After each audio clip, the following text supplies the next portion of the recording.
PNP Rewind.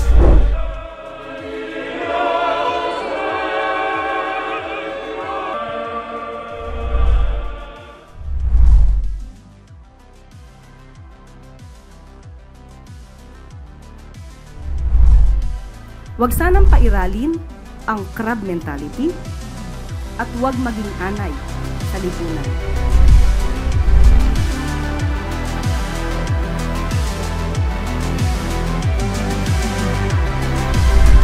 Ito po ay talaga nakakaalarma at paiigtingin pa po natin ang sa utos na rin po ng ating administrasyon.